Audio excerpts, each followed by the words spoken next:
देख रहे हैं क्रांति बुलेटिन न्यूज और मैं हूं आपके साथ आरती सिंह आजाद। बढ़ते हैं आज की खास खबरों की ओर।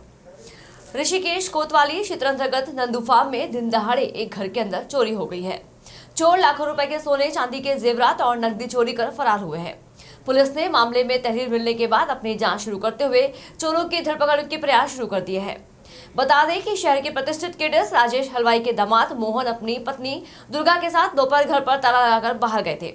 इस दौरान घर की दूसरी मंजिल पर मोहन के बड़े भाई का परिवार मौजूद रहा। शाम के समय जब मोहन अपने परिवार के साथ वापस लौटा तो ताला टूटा हुआ मिला। घर के अंदर सारा सामान बिखरा हुआ दिखाई दिया। अनहोनी की आशंका के चलते लॉकर देखा तो वह भी टूटा हुआ दिखाई दिया, जिसमें रखे सोने चांदी के जेवरात और नकदी चोरी हो गई। तत्काल मोहन ने घटना की जानकारी पुलिस को दी। दिन दहाड़े चोरी की सूचना मिलने से पुलिस में हड़कंप मच गया, जिसके बाद आनन फानन में पुलिस मौके पर पहुंची। पुलिस ने मौका मुआयना करने के बाद आसपास के लोगों से पूछताछ की। आसपास के घरों में लगे हुए सीसीटीवी कैमरे की फुटेज को भी पुलिस ने खंगाला। आईडीपीएल चौकी प्रभारी चिंतामणि ने बताया कि पीड़ित मोहन ने अज्ञात चोर के खिलाफ घर में घुसकर चोरी करने के संबंध में तहरीर पुलिस को दी है। पुलिस ने घटना की जांच शुरू कर दी है। चोरों की धरपकड़ के प्रयास भी शुरू कर दिए गए हैं। नाम दुर्गा है, मैं नंदू फार्म में रहती हूँ। मैं कल यहाँ से अपना घर का काम को निपटा के अपनी मम्मी के घर चली गई थी। तो मैं जब यहाँ पे शाम को मेरे हस्बैंड अपने काम से आए तो उन्होंने मुझे कॉल किया कि घर पे ऐसा सब बिखरा पड़ा है, यहाँ क्या हुआ, कुछ करके नहीं गई तू काम को? मैंने कहा नहीं, मैं सब करके गई थी यहाँ से। और जब मैं घर आके देखा तो मेरा यहाँ पे सामान सुमून बिखरा पड़ा है। अलमारी में मेरे कुछ सामान पड़ा था, जेवर था मेरा और मेरा कुछ कैश था, वो सब मैंने देखा, मुझे नहीं मिला। फिर मैं दूसरे रूम में गई, मैंने वहाँ मम्मी का कमरा देखा, तब मैंने मम्मी का बक्सा टूटा हुआ देखा। और फिर मैं तीसरे रूम में गई, वहाँ पे भी मुझे कुछ नहीं मिला, सब बिखरा पड़ा हुआ था। मेरी उसकी सबकी कीमत कम से कम 12-13 लाख रुपए है। और मैंने पुलिस कंप्लेन भी करी है, उन्होंने लिखित में भी लिखा है, वो भी देख रहे हैं बार बार आके। मैं सिर्फ यही चाहती हूँ कि मेरा वो सामान मिल जाए और बस मैं यही कहना चाहती हूँ। Thank you.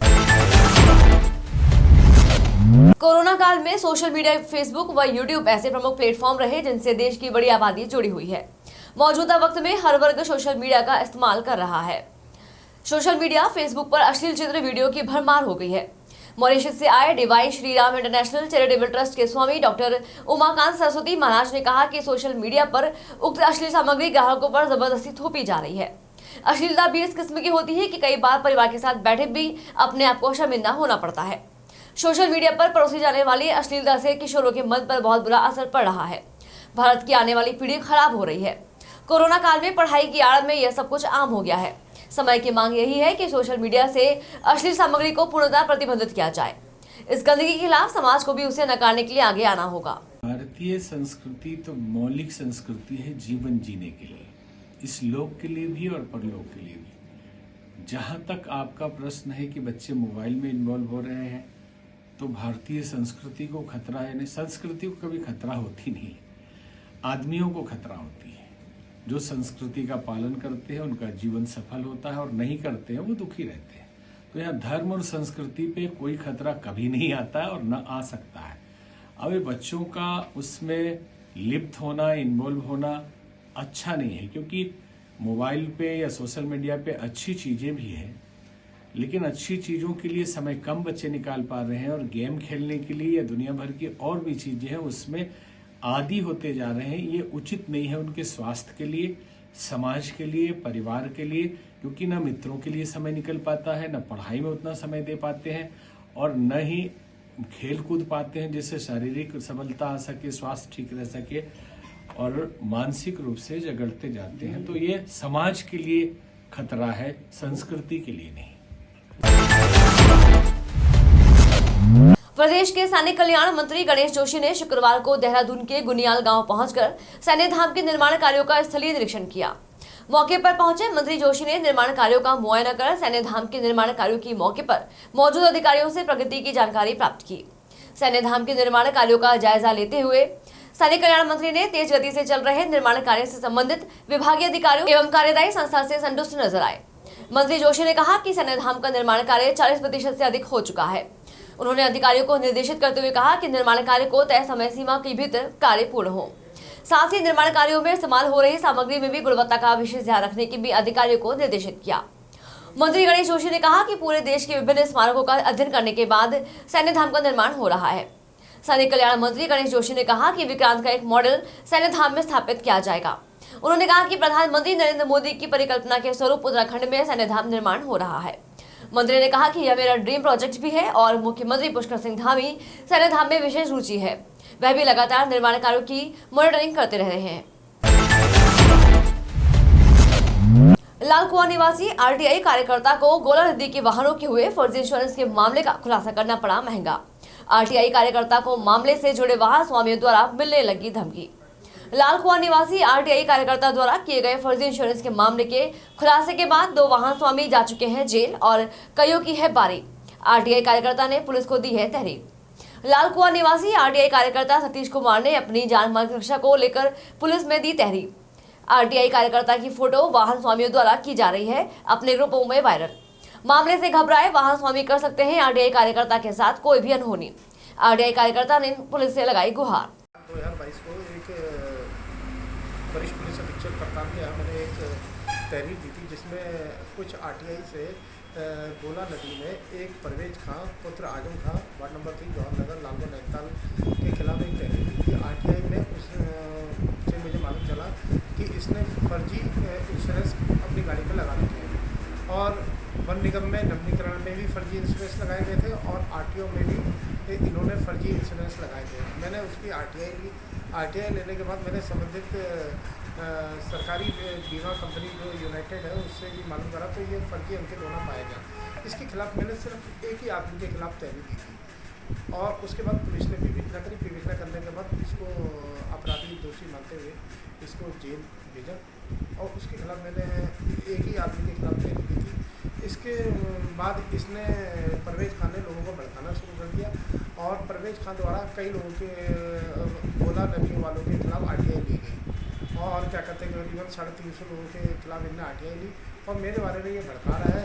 और जिसमें एक रमेश शास्त्री के नाम का भी एक खनन करने वाला है उसने अपने देवरामपुर गेट के में मेरी फ़ोटो प्रसारित करी और उसमें ये कहा गया कि 528 गाड़ियों को ब्लैक लिस्ट में करने वाला यही वो सतीश कुमार है।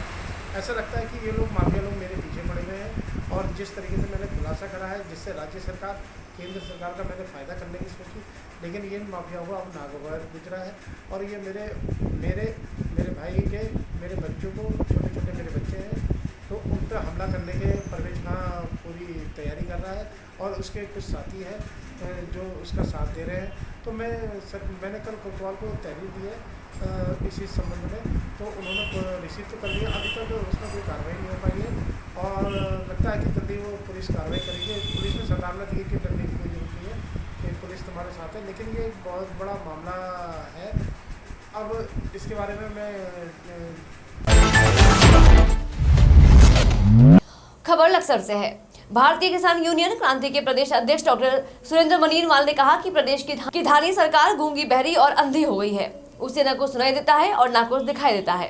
उन्होंने कहा कि उत्तर प्रदेश योगी सरकार ने भले ही गन्ना मूल्य में वृद्धि न की हो लेकिन वहां के किसानों के बिजली के बिलों को माफ कर दिया और ट्यूबवेल के कनेक्शन भी मुफ्त कर दिए गए हैं। खाद बीज में भी सब्सिडी बढ़ाई है। वाहनों की खरीद के मामले में भी किसानों को छूट दी है। यूनियन के जिला अध्यक्ष अनिल चौधरी किसानों की मांगों को लेकर रणनीति बना चुके हैं और वह लगातार क्षेत्र में जनसंपर्क कर रहे हैं। अकेले हरिद्वार से ही हजारों की तादाद में किसान 14 मार्च को देहरादून पहुंचकर सरकार की घेराव करने का काम करेंगे। फिर चाहे सरकार उन पर मुकदमा दर्ज करे या जेल भेजे, पीछे नहीं हटेंगे। फिलहाल इतना ही। खबरें भी और भी हैं, बने रहे हमारे साथ और देखते रहे क्रांति बुलेटिन न्यूज। नमस्कार। और बिजली बिल माफ़ है, कनेक्शन फ्री है, उसका स्वागत किया है। लेकिन धामी सरकार ने ना तो उत्तराखंड में किसानों का बिल माफ़ किया, ना टोयल कनेक्शन माफ़ किए, ना कर्ज माफ़ किया और दिन पर दिन महंगाई बढ़ती जा रही है और प्लान के बारे में कुछ नहीं सोच रहा। हमने ये सोचा था कि अब तक गन्ना मूल्य नहीं बढ़ा लेकिन गन्ना मूल्य घोषणा कर दी, उसमें कोई वृद्धि नहीं की।